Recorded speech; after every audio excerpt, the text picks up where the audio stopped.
Hello student, स्वागत है आप सभी का आज के इस सेशन में।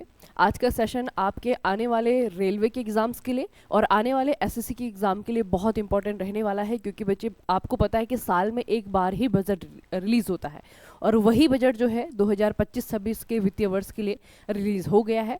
और ये जो है पूरे आने वाले साल के लिए, यानी कि 2026 से पहले जो आपका टाइम पीरियड है उसके लिए बहुत इंपॉर्टेंट रहने वाला है। तो इसके कुछ प्रमुख बिंदु हम देखेंगे कि क्या क्या चीज़ें हमें पूछी जा सकती हैं एग्जाम में, क्या क्या चीज़ें हमें याद रखनी है। ठीक है, 2025-26 का बजट देखिए बच्चे, सबसे पहले 1 फरवरी 2025 को हमारी जो वित्त मंत्री हैं निर्मला सीतारमण जी, इनके द्वारा 2025-26 के लिए 18वीं लोकसभा चुनाव के बाद दूसरा केंद्रीय बजट प्रस्तुत किया गया है ना। इससे पहले जो है आपका बजट कब आया था? जुलाई के महीने में। इससे पहले जो है आपका जुलाई 2024 में बजट आया था, है ना, क्योंकि जुलाई से पहले इलेक्शन हुए थे, सरकार बन गई थी, उसके बाद में बजट आया था। तो ये 18वीं लोकसभा का दूसरा बजट है। वहीं वित्त मंत्री निर्मला सीतारमण ने 8वीं बार बजट पेश किया है। अब बच्चे, इन्होंने कितनी बार बजट पेश किया है? स्वतंत्र भारत में सबसे पहले कितने बजट पेश किया था? तो ये भी जो है आपका बजट के बहुत इंपॉर्टेंट टॉपिक रहेंगे, लेकिन वो स्टैटिक का पार्ट है ना। हम सिर्फ बजट की बात करेंगे कि बजट में जो है क्या क्या चीज़ें आपको याद रखनी है और कौन कौन सी चीज़ें यहाँ पे समझने लायक हैं, कौन कौन सी चीज़ों में चेंजेस आया है, ठीक है, वो हम देखेंगे। तो बच्चे, इस बार की बजट की अगर हम बात करें तो जो निर्मला सीतारमण है वित्त मंत्री, उनके द्वारा अलग अलग सेक्टर को जो है बेसिकली 4 सेक्टर पे फोकस किया गया है और फिर जो है उन सेक्टर को कैटेगराइज करके वहाँ पे जो है घोषणाएं की गई हैं। ठीक है, तो ये जो 4 सेक्टर इन्होंने फोकस किया है या फिर 4 सेक्टर इन्होंने कैटेगराइज किया है, उन्होंने ये कहा है कि ये जो है विकास के 4 इंजन है। ठीक है, 4 इंजन ऑफ डेवलपमेंट। अब ये जो 4 इंजन है, इसे हम चारों को अलग अलग पढ़ेंगे कि चारों में क्या क्या घोषणाएं हुई हैं। जैसे कि सबसे पहला जो इंजन है ये है एग्रीकल्चर।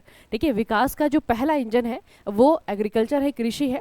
और यहाँ पे निर्मला सीतारमण जी के द्वारा क्या क्या अनाउंसमेंट हुई है। सबसे पहले बच्चे, आपकी एक योजना है प्रधानमंत्री धन धान्य कृषि योजना। हालांकि अभी सरकार इसे अलग से भी रिलीज करेगी, लेकिन पहले जो है इसके बारे में यहाँ पे बता दिया गया है। ठीक है, देखिए, प्रधानमंत्री धन धान्य कृषि योजना, केंद्र सरकार राज्यों की भागीदारी से प्रधानमंत्री धन धान्य कृषि योजना का शुभारंभ करेगी। ठीक है, अभी इसमें भी जो है जब हम डेली करंट अफेयर का पढ़ते हैं सेशन, उसमें जो है हम इसके बारे में पढ़ेंगे। ठीक है, ये बहुत जल्दी जो है सरकार के द्वारा ऑफिशियली रिलीज की जाएगी। ठीक है, तो ये आपकी एक योजना आएगी।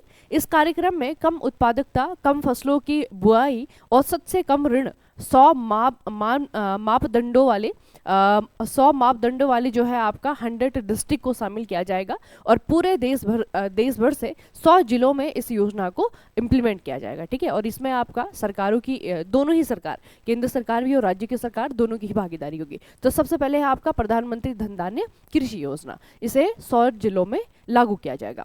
उसके बाद में है आपका, अच्छा, इस बार के बजट में बच्चे आपका एक स्टेट पे खास करके फोकस रहा और ये स्टेट रहा आपका बिहार। ठीक है, बिहार के बारे में आप लोग देखेंगे बहुत सारी अनाउंसमेंट हुई है।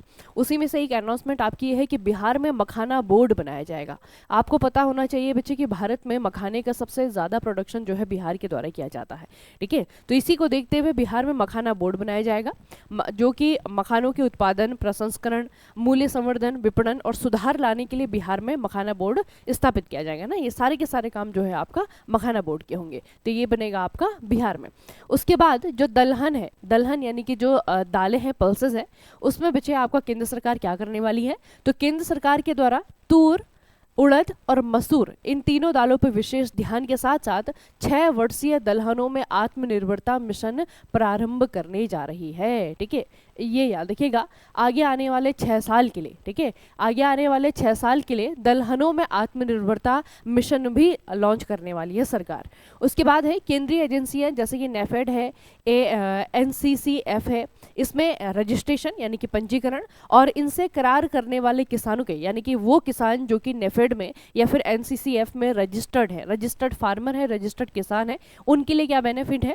उनके लिए उन किसानों से अगले 4 वर्ष के दौरान ये एजेंसियां इन 3 दलहनों की उतनी खरीद करने को तैयार रहेगी जितनी उनके पास लाई जाएगी। इसका मतलब क्या है कि आगे 3 सालों तक जो भी किसान इन 3 दालों का प्रोडक्शन करता है वो जितनी दालें प्रोड्यूस करेंगे वो सारी की सारी बच्चे इन एजेंसियों के द्वारा खरीदी जाएंगी। ठीक है, तो मतलब किसानों की जो दाल है वो ऐसा नहीं है कि ज़्यादा प्रोडक्शन हो गया है तो वो वेस्ट हो जाएगी, वो वेस्ट नहीं होगी। जितना भी किसान के द्वारा प्रोड्यूस किया जाएगा और अगर वो किसान रजिस्टर्ड है तो वो जो है पूरी की पूरी दाल यहाँ पे बेचेगा अगले 3 सालों के लिए, सरकार ने ये कहा है। ठीक है, कौन सी दालें हैं याद रखना, ये है आपकी तुअर, उड़द और आपकी मसूर। ठीक है, इन 3 दालों पे मुख्य फोकस किया गया है। अगला है आपका है राष्ट्रीय उच्च पैदावार बीज मिशन। एक और मिशन स्टार्ट करने जा रही है सरकार, राष्ट्रीय उच्च पैदावार बीज मिशन। ठीक है, ये बच्चे आपका जो हाई यील्ड सीड होते हैं, है ना, आपको पता है कि बीजों में भी अलग अलग वेरिएशन होते हैं, अलग अलग वैरायटी होती हैं। कुछ बीज ऐसे होते हैं जिनकी प्रोडक्टिविटी बहुत ज़्यादा होती है, कुछ बीज ऐसे होते हैं जो कि कीटनाशकों के लिए जो कीट हैं, जो आपके फंगस हैं या फिर बैक्टीरिया हैं, उनके लिए रेजिलियंट होती है ना, वो उसकी जो बीमारियां होती हैं वो उस बीज में नहीं होती है। तो इस तरीके से जो है आपका जीएम से ऐसे प्रकार के बीज बनाए जाते हैं। तो इस प्रकार के बीजों को किसानों तक पहुंचाने के लिए क्या क्या किया जाएगा, राष्ट्रीय उच्च पैदावार बीज मिशन स्टार्ट किया जाएगा। उसके बाद है आपका कपास उत्पादकता मिशन 5 वर्ष के लिए। ठीक है, 5 वर्ष के लिए इस मिशन से कपास कृषि की उत्पादकता और वहनीयता में पर्याप्त सुधार लाने में मदद मिलेगी। कपास के अधिक लंबे रेशे वाली जो किस्म है उसकी प्रोडक्शन को भी यहाँ पे लाभ मिलेगा। ठीक है, तो बेसिकली आपका जिन जिन चीज़ों पर बच्चे फोकस हो रहा है, एक तो आपका ये जो उच्च पैदावार बीज मिशन है ये लॉन्च किया जाएगा। उसके बाद में जो है आपका कपास उत्पादकता मिशन लॉन्च किया जाएगा। और कपास उत्पादकता मिशन में बेसिकली क्या है कि कपास का जो प्रोडक्शन है उसकी जो पूरी की पूरी सीरीज है, किसी भी चीज़ को प्रोड्यूस करने से पहले बच्चे आपका वो स्टार्ट होता है खेत से, एक बीज से स्टार्ट होता है ना। तो जो उसकी एक पूरी सीरीज है, पूरी ये जो चेन चलती है प्रोडक्शन की, उसमें जो है आपका हर जगह हर लेवल पे जो है डेवलपमेंट करने के लिए ये मिशन लॉन्च किया जाएगा। ठीक है, 5 साल का होगा इसका टाइम पीरियड, ये आपको याद रखना है। ठीक है बच्चे, दोनों में थोड़ा सा ये याद रखिएगा, ये जो दलहनों में आत्मनिर्भरता मिशन है ये आगे जो है आपका 6 साल के लिए आने वाला है ना, जो आने वाले 6 साल है। और ये जो आपका कपास वाला है ये आने वाले 5 साल के लिए है। ठीक है, तो ये 5 साल का है, वो दाल वाला आपका 6 साल का है। ठीक है, ये आपको याद रखना है। उसके बाद में है आपका केसीसी के माध्यम से ऋण में वृद्धि, इंपॉर्टेंट पॉइंट है। आप लोगों ने किसान क्रेडिट कार्ड केसीसी का नाम सुना होगा, तो उसमें बच्चे आपके कुछ चेंजेस किए गए हैं। देखिए, संशोधित ब्याज अनुदान के तहत केसीसी के माध्यम से लिए गए ऋण के लिए ऋण सीमा 3 लाख से बढ़ाकर के 5 लाख की जाएगी। ठीक है, तो जो किसान क्रेडिट यानी कि लोन लेते हैं उनकी जो लोन लेने की अपर लिमिट थी वो इंक्रीज कर दी गई है। पहले 3 लाख तक का ले सकते थे, अभी जो है 5 लाख तक का लोन ले सकते हैं। ठीक है, तो ये एक बड़ा आपका चेंज है। उसके बाद में आपका क्या है, असम में यूरिया संयंत्र लगाया जाएगा। ठीक है, याद रखना, ये बच्चे आपके सारे के सारे जो है पीआईबी के इन्फॉर्मेशन है। ठीक है, जितने भी मैं आपको पॉइंट बता रही हूँ सारे के सारे पीआईबी के हैं, और जो जो चीज़ें आपकी पीआईबी में मेंशन रहती हैं वो आपको एग्जाम में देखने को मिलती हैं। ठीक है, तो असम में यूरिया संयंत्र, देखिए असम के नाम रूप में 12.7 लाख मीट्रिक टन वार्षिक क्षमता वाला संयंत्र स्थापित किया जाएगा। ठीक है, कहाँ पर, असम के नामरूप में। किस चीज़ का संयंत्र है, ये है आपका यूरिया का। ठीक है, तो यूरिया प्लांट जो है स्टेब्लिश किया जाएगा असम में, ये भी आपको याद रखना है। अब बात करते हैं दूसरे इंजन की। जो दूसरा इंजन है डेवलपमेंट का, ये है एमएसएमई। ठीक है, जो मीडियम और स्मॉल इंटरप्राइजेज होते हैं, ठीक है, जो उद्यम होते हैं, उनको किस तरीके से जो है चेंज किया गया है, उनको किस तरीके से जो है बेनिफिट दिया गया है सरकार की तरफ से, वो हम पढ़ेंगे। देखिए, सबसे पहले है बिहार, एक बार फिर से बिहार में राष्ट्रीय प्रौद्योगिकी उद्यमशीलता संस्थान खोला जाएगा। किधर बच्चे, ये है आपका बिहार। बिहार की राजधानी पटना की बात हो रही है कि पटना में राष्ट्रीय प्रौद्योगिकी उद्यमशीलता संस्थान खोला जाएगा। उसके बाद आपका क्या है, एमएसएमई के लिए जो ऋण सीमा है उसे 5 करोड़ से बढ़ा करके 10 करोड़ किया गया है। ठीक है, जहां जहां पे बच्चे चेंजेस हैं, ठीक है, चाहे वो आपके ऋण की लिमिट है केसीसी में, वो भी आपको याद रखना है, 3 लाख से 5 लाख हुई है। ठीक है, और जो आपका एमएसएमई है, एमएसएमई सेक्टर में जितना ऋण दिया जाता था पहले, उसकी जो हाईएस्ट लिमिट थी वो थी 5 करोड़, है ना। तो इस लिमिट को जो है आपका बढ़ा करके कितना कर दिया गया है, 10 करोड़ कर दिया गया है, ये भी आपको याद रखना है। उसके बाद में आपको जो तीसरा इंजन है ये है इन्वेस्टमेंट, निवेश। ठीक है, ये आपका तीसरा इंजन है। और तीसरे इंजन में क्या क्या सरकार ने कहा है, तो सबसे पहले तो अगले 5 सालों में 50,000 तक अटल थिंक टैंक लैब खोले जाएंगे। ठीक है, ये बच्चे आपके थिंकरिंग लैब हैं, और बेसिकली जो थिंकरिंग लैब है ये किस चीज़ पे काम करते हैं, इनका काम होता है बच्चे R&D का। है ना, R&D का काम होता है, इनोवेशन का काम होता है। तो अगले 5 सालों में 50,000 इस तरीके की लैब खोली जाएंगी। देखा जाएगा कि देश में पोटेंशियल कहाँ पे है, कहाँ पे कौन से सेक्टर में डेवलपमेंट हो सकता है, उसके लिए जो है आपकी लैब बनेंगी। उसके बाद है आपका भारतीय भाषा पुस्तक योजना, ये भी शुरू करने जा रही है सेंट्रल गवर्नमेंट। उसके बाद है आपका बच्चे 5 राष्ट्रीय उत्कृष्टता केंद्र खोले जाएंगे। ये जो नंबर मैं आपको बता रही हूँ ना, ये नंबर आपके पूछे जा सकते हैं। तो 5 नेशनल सेंटर्स ऑफ एक्सीलेंस खोले जाएंगे। पूछा जाएगा कि कितने केंद्र खोले जाने हैं इस बजट के अकॉर्डिंग, तो ये खुलेंगे आपके आने वाले सालों में 5। ठीक है, 5 नेशनल सेंटर्स ऑफ एक्सीलेंस खोले जाएंगे, ये भी आपको याद रखना है। उसके बाद बच्चे आपका जो सबसे इम्पॉर्टेंट पोर्शन है, यहाँ से क्वेश्चन डेफिनेटली बनेगा, क्योंकि आपको पता है कि आजकल हम जो है एआई बहुत ज़्यादा सुन रहे हैं ना। तो पूछा जाएगा आपको कि शिक्षा के लिए कृत्रिम बुद्धिमत्ता एआई उत्कृष्टता केंद्र खुलेंगे। ठीक है, और उसके लिए कितने रुपए सरकार ने दिए हैं, ये बच्चे याद रखना। ठीक है, बहुत इंपॉर्टेंट पॉइंट है, आपको याद रखना पड़ेगा ये कि centre of excellence in AI यानी कि artificial intelligence for education with a total outlay of ₹500 crore. ठीक है, ये जो आपका नंबर है ना, ये आपको पूछा जाता है एग्जाम में। ठीक है, पूछा जाएगा कि एजुकेशन में एआई की जो एजुकेशन है, उसे जो हमारी पारंपरिक एजुकेशन है उसके साथ में जोड़ने के लिए, यानी कि बच्चों को एआई पढ़ाने के लिए कितने रुपए का आउटले सरकार ने दिया है। तो ये आपको रुपए याद रखना है, लगभग 500 करोड़ रुपए जो है सरकार ने एआई को दिया है। ठीक है, ये आपका इंपॉर्टेंट पॉइंट है। उसके बाद बच्चे आपकी गिग श्रमिकों को पहचान पत्र मिलेंगे, ई श्रम पोर्टल पर पंजीकरण होगा और प्रधानमंत्री जन आरोग्य योजना के तहत स्वास्थ्य सर्विसेज भी मिलेंगी। ये भी आपका एक बहुत इंपॉर्टेंट पॉइंट है। गिग श्रमिक क्या होते हैं बच्चे, जैसे कि आजकल जो है एक पैरेलल इकोनॉमी चले, एक तो आपकी मेन इकोनॉमी है, मेन इकोनॉमी के साथ में जो है आपकी एक पैरेलल इकोनॉमी चलती है, जिसकी कि गिग श्रमिक जो गिग वर्कर्स होते हैं वो यहाँ पे कंट्रीब्यूट करते हैं। ठीक है, गिग वर्कर्स का मतलब क्या है बच्चे, कि जिनकी जॉब फिक्स नहीं है ना। जैसे आपका अभी जितने भी ऑनलाइन आपकी ई कॉमर्स कंपनियां हैं, जैसे कि अमेजन हो गया, फ्लिपकार्ट हो गया, अभी जो है आपका जोमेटो है, स्विगी है, बहुत सारी कंपनियां हैं ना, अलग अलग सेक्टर में ये काम करती हैं। तो उस सेक्टर में काम करने के लिए इनको जो है वर्कर की ज़रूरत होती है ना। और वो वर्कर जो है आपके वो डायरेक्टली नहीं कंपनी से जुड़ते हैं, लेकिन इनडायरेक्टली जो है वो किसी न किसी कंपनी के लिए काम करते हैं। अभी ब्लिंकिट आ गया है आपका, है ना। तो ये वाले जो आपके वर्कर हैं जो ऑनलाइन काम कर रहे हैं, वो है बच्चे आपके गिग वर्कर। ठीक है, तो गिग वर्कर्स के लिए आपका क्या है कि गिग वर्कर्स के लिए सरकार जो है एक आईडी देगी। ठीक है, और उनको जो है ई श्रम पोर्टल पे उनका रजिस्ट्रेशन भी होगा, और दूसरा जो है उनको प्रधानमंत्री जन आरोग्य योजना, ठीक है, यहाँ पे कुछ बेनिफिट दिए जाएंगे। ठीक है, तो 3 चीजें आपको याद रखनी है गिग वर्कर्स के लिए सरकार ने क्या किया है। ठीक है, गिग वर्कर्स के लिए एक तो उनके आईडी मिलेंगे। ठीक है, क्योंकि आपको पता है बच्चे, जैसे आप किसी कोई सरकारी कर्मचारी है ना, तो सरकारी कर्मचारी है तभी भी आपके पास में अपना आईडी होगा, है ना, एज अ गवर्नमेंट एम्प्लॉय। अगर किसी प्राइवेट कंपनी में अगर आप काम कर रहे हैं तो प्राइवेट कंपनी भी आपको क्या देती है, अपने यहाँ का आईडी देती है ना। लेकिन गिग वर्कर वो उसके पास आईडी नहीं होता है, क्योंकि वो अपनी कंपनी के लिए टेम्परेरीली काम कर रहा है, परमानेंट रूप से नहीं काम कर रहा है ना। तो इसलिए वो जो है उसके पास में किसी भी कंपनी की तरफ से कोई भी आईडी नहीं होती उसके पास में। ठीक है, तो ये आपको थोड़ा सा याद रखना है कि सरकार की तरफ से उसे एक वर्कर होने का एक क्योंकि वो भी तो इकोनॉमी में कंट्रीब्यूट कर रहा है ना, तो उसके कंट्रीब्यूशन के लिए उसे एक आईडी दी जाएगी। दूसरा जो है ई श्रम पोर्टल, जो कि एक सरकारी पोर्टल है, वहां पे उनका रजिस्ट्रेशन किया जाएगा। और तीसरी बात यह है कि जो सरकारी एक बहुत अच्छी स्कीम है जिसमें आपका जो है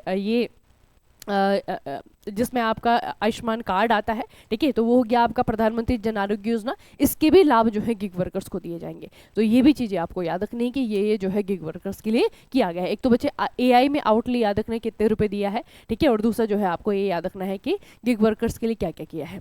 ठीक है, उसके बाद में आपका है, अब ध्यान से जरा इसे पढ़िएगा। ठीक है, सबसे पहले है आईआईटी पटना को वित्त पोषित किया जाएगा और इसमें छात्रावास खोले जाएंगे। आईआईटी पटना एक और बिहार से है ना, आईआईटी पटना को वित्त पोषण यानी कि फंड दिया जाएगा और यहाँ पे एक छात्रावास खोला जाएगा। उसके बाद है 5 आईआईटी में एजुकेशन शिक्षा को बेहतर किया जाएगा और आईआईटी में लगभग 6500 सीटें बढ़ाई जाएंगी। ठीक है, तो जो जेई मेंस जेई एडवांस जो बच्चे देते हैं उनके लिए है आपका कि सीटें बढ़ जाएंगी। सीटें बढ़ेंगी तो कंपटीशन आपका थोड़ा सा कम होने की उम्मीद है ना। तो 6500 सीटें लगभग जो है बढ़ाई जाएंगी और 5 आईआईटी को चुन करके वहाँ की जो एजुकेशन क्वालिटी है उसको बेहतर किया जाएगा। ठीक है, ये जो है आपका बच्चे एजुकेशन में है। उसके बाद में जो है आपका पीएम स्वनिधि है, तो पीएम स्वनिधि के लेकर के सरकार ने कहा है कि योजना को बैंकों से बढ़े हुए ऋण लगभग 30,000 रुपए की सीमा वाले यूपीआई से जुड़े क्रेडिट कार्ड और क्षमता निर्माण सहायता के साथ साथ नया रूप भी दिया जाएगा। प्रधानमंत्री बचत जो स्वनिधि स्कीम है, बेसिकली अभी तक जो है ये जो स्कीम है, इसके तहत जो लोन दिया जाता है जो असंगठित क्षेत्र के लोग हैं उनके लिए आपका है, ठीक है, एक लोन स्कीम है। तो पीएम स्वनिधि स्कीम को थोड़ा सा और बड़ा बनाया जाएगा, ठीक है, और इसमें जो है आपका जैसे कि यूपीआई अकाउंट है वहां से लोन लिया जा सके आसान से, मतलब बेसिकली लोन लेने की जो प्रोसेस है उसको थोड़ा सा आसान किया जाएगा, है ना। और इसमें बच्चे आपकी जो ये लिमिट है ना, ये है आपका 30,000 रुपए की जो आपके यूपीआई अकाउंट्स है वहां से भी पीएम स्वनिधि के अनुसार या फिर अंतर्गत लोन लिया जा सकेगा। तो फिलहाल सरकार ने ये कहा कि इसको थोड़ा सा और एक्सेसिबल किया जाएगा और अच्छे से जो है इसे इम्प्लीमेंट किया जाएगा। उसके अलावा बच्चे ये इंपॉर्टेंट है कि जल जीवन मिशन, इसमें आपका चेंज किया गया है, ये एक्सटेंड कर दिया गया है 2028 तक, ठीक है। जल जीवन मिशन इसे एक्सटेंड कर दिया गया है, इसे बढ़ा दिया गया है 2028 तक, ये भी आपको याद रखना है। उसके अलावा सरकार ने क्या कहा है, विकासशील भारत के लिए परमाणु ऊर्जा मिशन, परमाणु ऊर्जा मिशन, ठीक है, परमाणु ऊर्जा मिशन, परमाणु ऊर्जा अधिनियम और परमाणु क्षति के लिए नागरिक दायित्व अधिनियम में संशोधन किया जाएगा, ठीक है, ये जो अधिनियम है इसमें थोड़ा सा अमेंडमेंट किया जाएगा। उसके अलावा 20,000 करोड़ रुपए के परिव्यय के साथ में छोटे मॉड्यूलर रिएक्टर्स के अनुसंधान और विकास के लिए परमाणु ऊर्जा मिशन की स्थापना की जाएगी।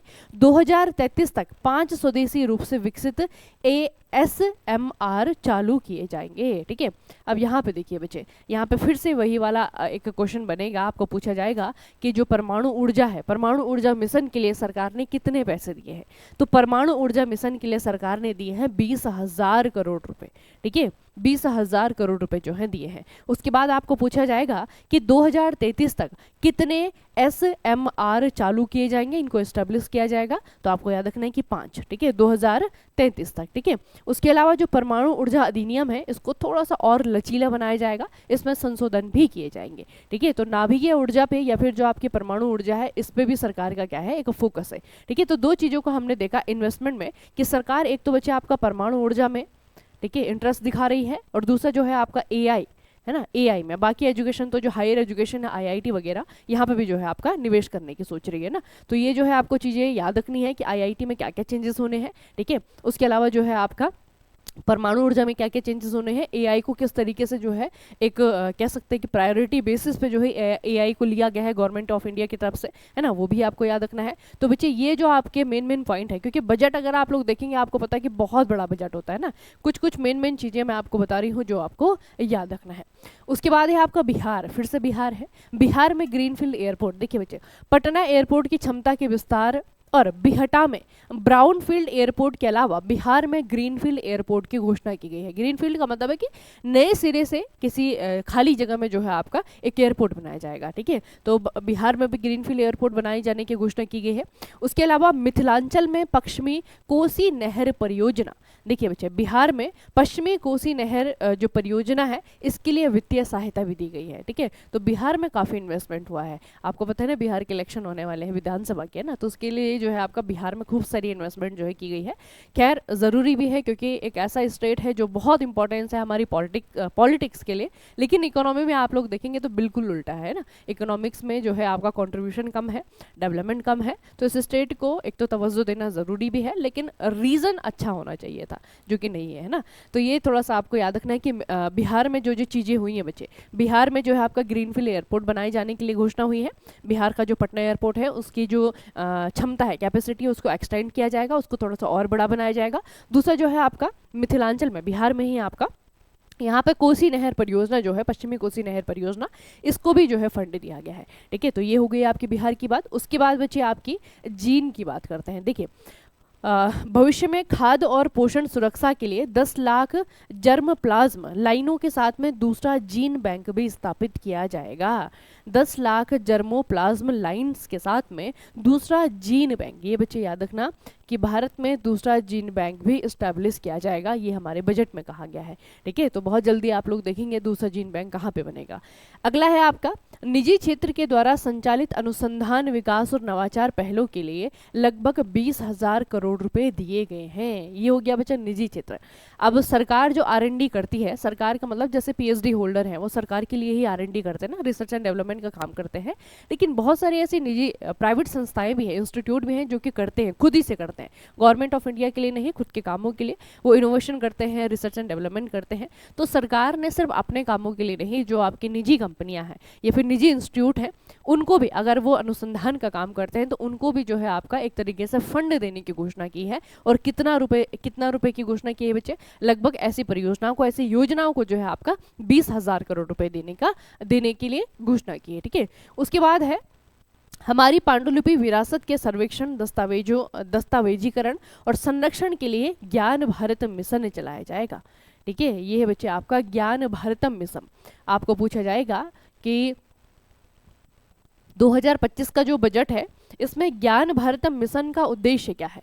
ठीक है, तो आपको पता है कि हमारा जो हिस्ट्री है, हमारे हिस्ट्री के जो सोर्सेस है, हमारे जो सोर्सेस हैं, स्रोत हैं, वो अधिकतर जो है हमारी जो पांडुलिपियां हैं, हमारे जो वेद हैं, पुराण हैं ना, इस हिंदू धर्म से रिलेटेड जो भी जितने भी हमारे जो हिस्ट्री से रिलेटेड जो हिस्टोरिक लिटरेचर है वो अलग अलग रूपों में हमारे पास में है ना। तो वो जो पूरा का पूरा जो लिटरेचर है, वो जो पूरा का पूरा जो साहित्य है, हमारी जो पांडुलिपियां हैं, एक तो उनको कलेक्ट करना और उसके बाद में उसका डिजिटलाइजेशन करना, है ना, उसे जो है आपका डिजिटल फॉर्म में या फिर सॉफ्ट कॉपी में कन्वर्ट करना, इसके लिए जो एक मिशन चलाया जाएगा और इसका नाम है आपका ज्ञान भारतम मिशन।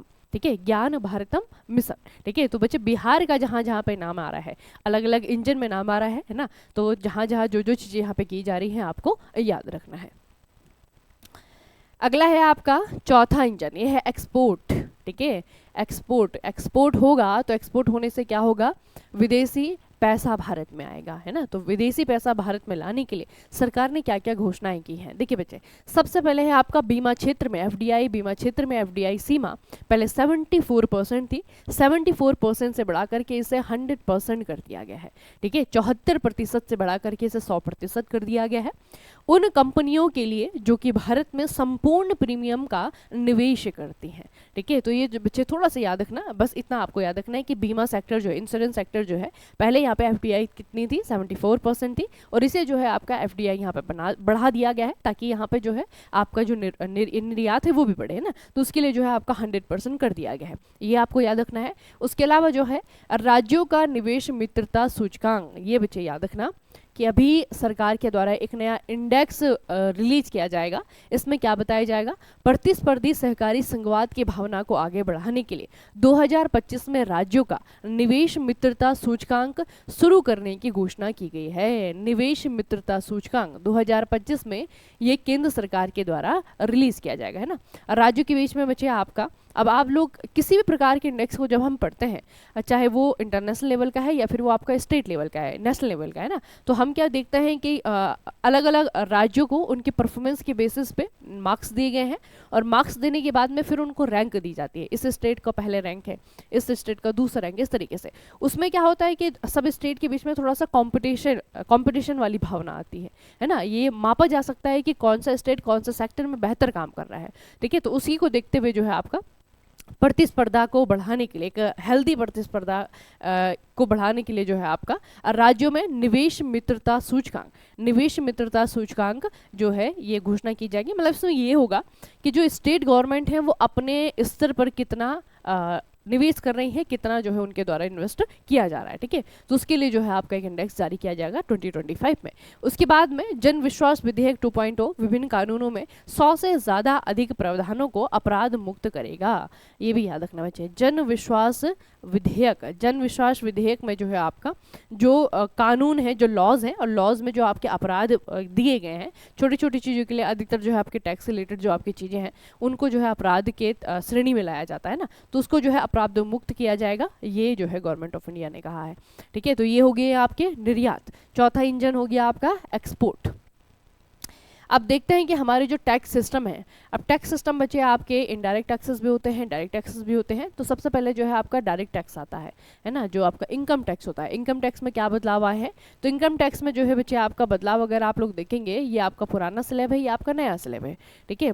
पहले आपका 3 लाख तक टैक्स जो है जीरो था, अभी जो है बच्चे 12 लाख। ये सबसे बड़ा बदलाव है कि जो आपका टैक्स स्लैब है, जो पहला स्लैब आता था वो 3 लाख के ऊपर होता था पहले, है ना, लेकिन अब जो है क्या किया गया है कि 12 लाख तक कोई भी इनकम टैक्स नहीं लगेगा। एक तो यही सबसे बड़ा चेंज है, ठीक है। उसके बाद अगर आप लोग देखेंगे तो आपको दिखेगा कि ये जो 5% की श्रेणी थी वो भी हटा दी गई है। पहले 5% का इनकम टैक्स लगता था 3 से लेकर के 7 लाख तक की जो इनकम होती थी उस पे। अब जो है 5% वाला आपका गायब हो गया है, तो 5 से डायरेक्टली जो है ये पहुंच गया है आपका 15 पे, ठीक है। 12 से लेकर के 15 वालों पे 15% लगेगा, 15 से लेकर के 20 वालों पे 20% लगेगा, 20 से लेकर के 25 वालों पे 25% लगेगा, 25 से ज़्यादा वालों पे जो है आपका 30%, 25 लाख से ज़्यादा वालों पे आपका 30%, है ना। तो ये जो है आपका थोड़ा सा याद रखना है कि चेंजेस आपके हुए हैं। पहले की जो आपका पुराना स्लैब है और अब का जो आपका नया स्लैब है, दोनों में आप लोग ये डिफरेंस देख रहे हैं कि यहाँ पे जो एक तो परसेंटेज वाला जो स्लैब है वो बच्चे आपके 2 हट गए हैं, 5% का और 10% का हट गया है। अब सीधा जो आपका टैक्स स्टार्ट हो रहा है वो हो रहा है आपका 15% से। पहले आपका 10 से लेकर के 12 लाख तक जो सैलरी वाले लोग होते थे उन पे जो है आपका 15% का लगता था। अब 12 के बाद वाले जो लोग हैं, 12 तक तो कोई भी इनकम टैक्स नहीं है, ठीक है। 12 लाख के बाद वाले जो आपके लोग हैं उन पे जो है आपका इनकम टैक्स है, और डायरेक्ट कितना है 15% का है। मतलब कि स्लैब अब यहाँ से स्टार्ट हो रहा है, ठीक है, यहाँ से स्टार्ट हो रहा है। तो ये थोड़ा सा आपको याद रखना है कि ये आपके चेंजेस किए गए हैं। ये आपका डायरेक्ट टैक्स है, यानी कि इनकम टैक्स है। उसके बाद में बचे आपका जो इनडायरेक्ट टैक्सेस होते हैं। इनडायरेक्ट टैक्सेस यानी कि आपका जैसे कि कस्टम ड्यूटी हो गया, आपका जीएसटी हो गया, है ना। जीएसटी में भी आपके अलग अलग प्रकार के होते हैं, टीडीएस, वीडीएस, टीसीएस हो गया। तो ये जो आपके टैक्सेस हैं इनमें भी कुछ चेंजेस हुए हैं। अब आप कहेंगे बजट में एक चीज़ आप लोग देखते हैं, पढ़ते भी हैं, समझते भी हैं, सुनते भी हैं, कभी समझ में आता है कभी नहीं आता है।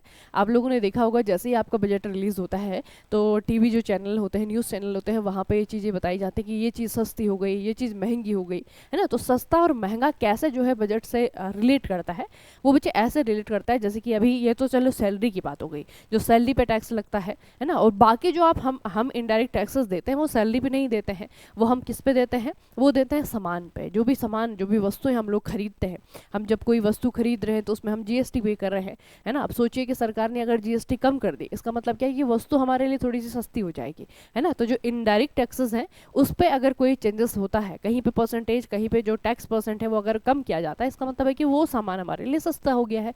या फिर सरकार जब दूसरे देशों से उनको खरीदती है ना, तो वहाँ पे अगर टैक्स कम किए जाएंगे तो इसका मतलब है कि वो अब हमें भी सस्ते में दिया जाएगा, है ना। तो इस तरीके से बच्चे आपके चेंजेस होते हैं, तभी वस्तुएं जो है आपके सस्ती और महंगी होती हैं ना आफ्टर बजट। तो बजट के बाद में ये तो हमारे जो डायरेक्ट टैक्सेस है वहाँ पे ये चेंजेस आए हैं। अब मैं आपको बताती हूँ इनडायरेक्ट टैक्सेस में क्या क्या चेंजेस आए हैं और कौन कौन सी वस्तुएं जो है सस्ती हुई हैं, कौन कौन सी वस्तुएं जो है आपकी महंगी हो सकती हैं। जिन पर टैक्स बढ़ाया गया है वो महंगी हो जाएंगी, जिन पर कम कर दिया गया वो सस्ती हो जाएंगी, है ना।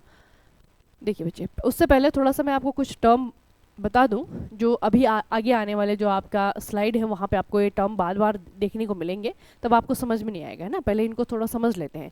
एक बच्चे होता है आपका टीडीएस, ठीक है, टैक्स डिडक्टेड एट सोर्स, इसका फुल फॉर्म है। एक होता है आपका TCS, tax collected at source. पहले तो दोनों में एक चीज़ आपको दिख रही होगी कि दोनों में एक ही डिफरेंस है, टी का और सी, सॉरी डी का और आपका सी का। डी का मतलब है डिडक्टेड, यानी कि ये वाला जो आपका टैक्स है ये कटता है, ये क्या होता है, कटता है, ठीक है।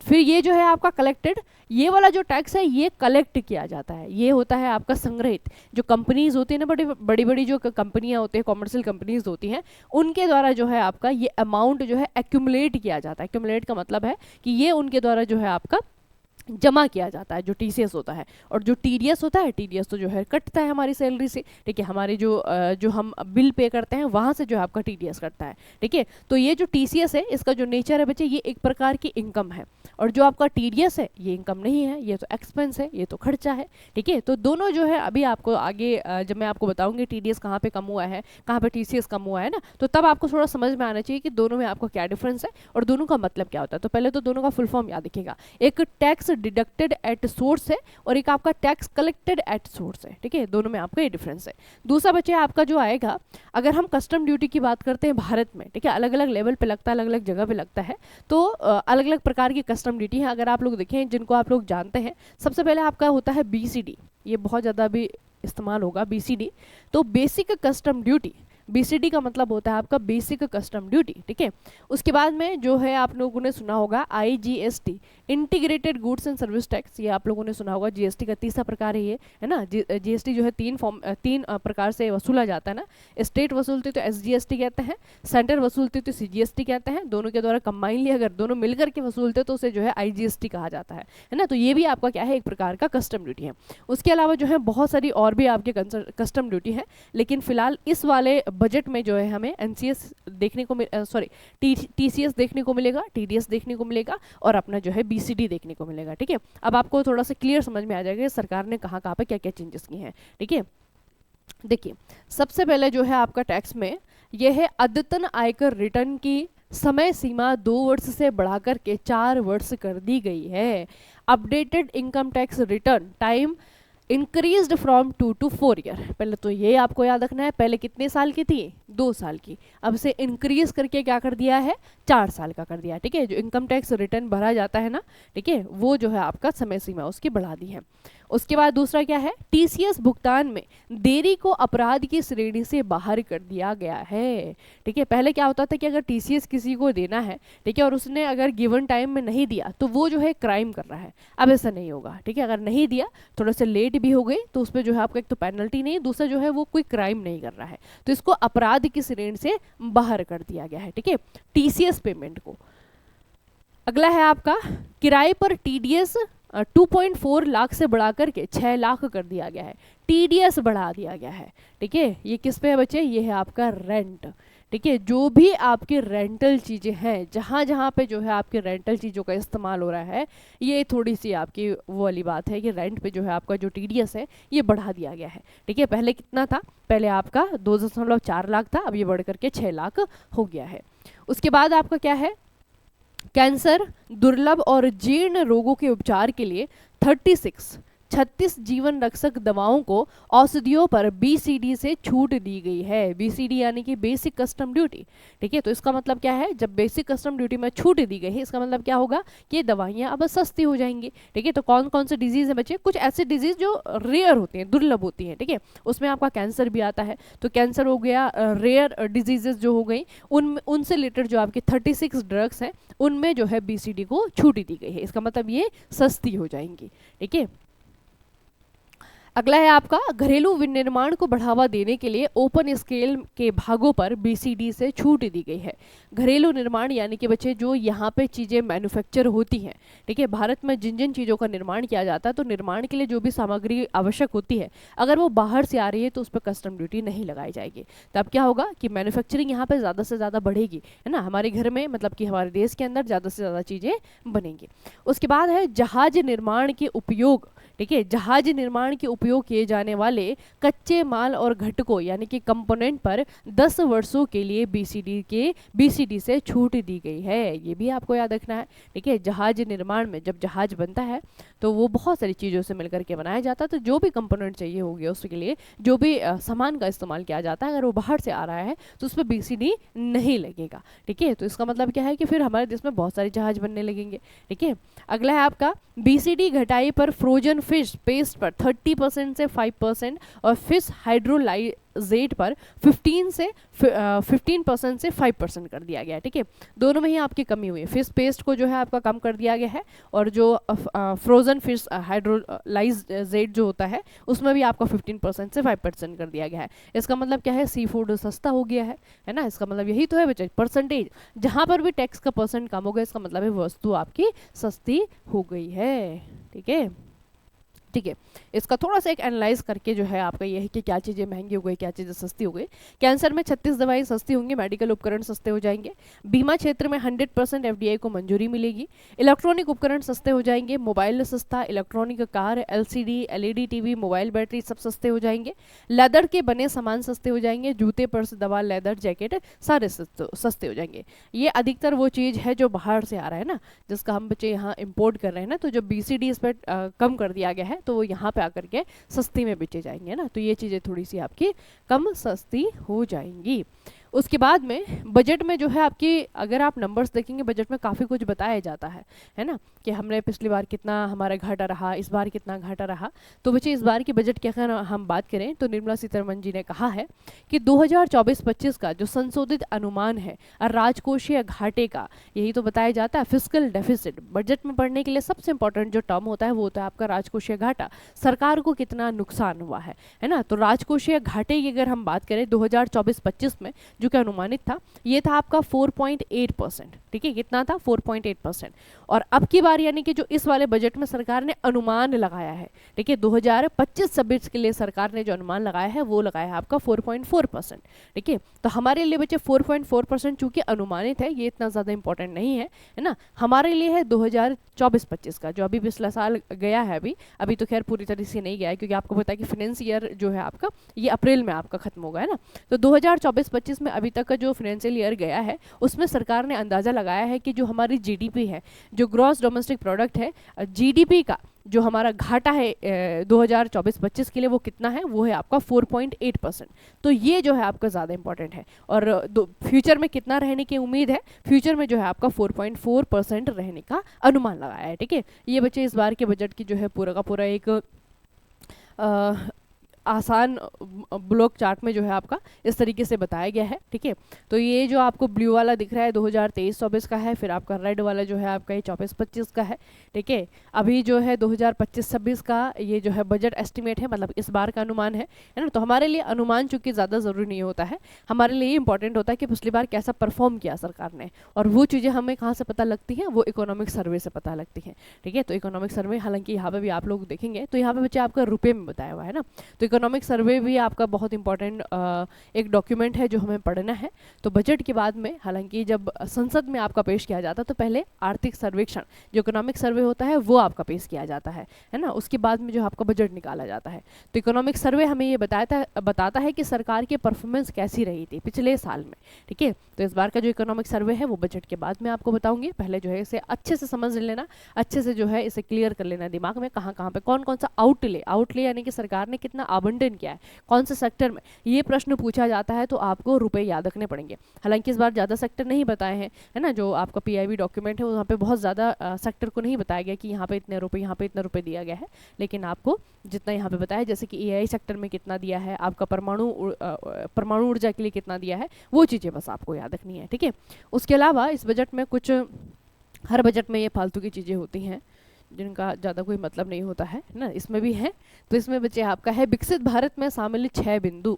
ठीक है, विकसित भारत जो हमारा डेवलप्ड इंडिया है, ये 6 बिंदु यहाँ पे होंगे, मतलब इन्हीं के लिए काम किया जाएगा।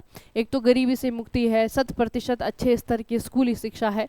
ठीक है, गरीबी हो गया, मैं जो मेन पॉइंट है उसे फोकस कर लेती हूँ, आपको याद रहेगा। एक तो है आपका गरीबी, फिर ये आपका स्कूली शिक्षा, ठीक है, स्कूली शिक्षा, फिर आपका बेहतरीन, सस्ती और सर्वसुलभ स्वास्थ्य सेवाएं, स्वास्थ्य तीसरा, फिर आपका कुशल कामगार के साथ में सार्थक रोजगार, फिर आपका आर्थिक गतिविधि के महिलाएं, आर्थिक गतिविधि और महिलाएं, हमारे देश को food basket of the world बनाने के लिए किसान। ठीक है, तो ये 6 बिंदु आप लोग देख रहे हैं, जिनको अगर हमने अच्छा कर लिया, जिनको डेवलप कर लिया तो देश भी डेवलप हो जाएगा। ठीक है, गरीबी है, शिक्षा है, स्वास्थ्य है, रोजगार है, इकोनॉमी में महिलाओं का कंट्रीब्यूशन है, और ये आपके किसान है ना। ये जो है आपके 6 ऐसे पॉइंट है, अगर यहाँ पे काम कर लिया सरकार ने अच्छे से, तो सरकार जो है हमारे देश को डेवलपिंग से डेवलप नेशन बनाने के लिए बहुत जल्दी मतलब बना देगी। ठीक है, उसके बाद है बच्चे, इस बजट का उद्देश्य 6 क्षेत्रों में परिवर्तनकारी सुधार करना है।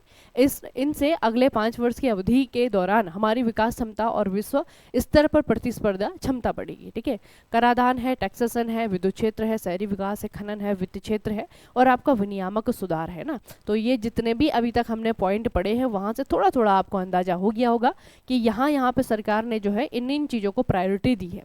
टैक्सेशन को, पावर सेक्टर को प्रायोरिटी दी गई है, अर्बन डेवलपमेंट को, माइनिंग को प्रायोरिटी दी है, फाइनेंशियल सेक्टर को और आपका रेगुलेटरी रिफॉर्म्स को। ठीक है, जितने भी आपके विनियामक सुधार हैं, जितने भी रेगुलेटरीज बॉडीज हैं, जितने भी आपके संगठन हैं, उनमें जो है आपको सुधार करने को लेकर के आपका मतलब सरकार प्रतिबद्ध है ना। तो इन चीज़ों पे जो है सरकार ने मतलब इन चीज़ों को प्रायोरिटी पे रखा है इस बार के बजट में, ये आपको याद रखना है। ठीक है, चलिए तो आज का सेशन जो है आपका यहीं पे समाप्त होता है।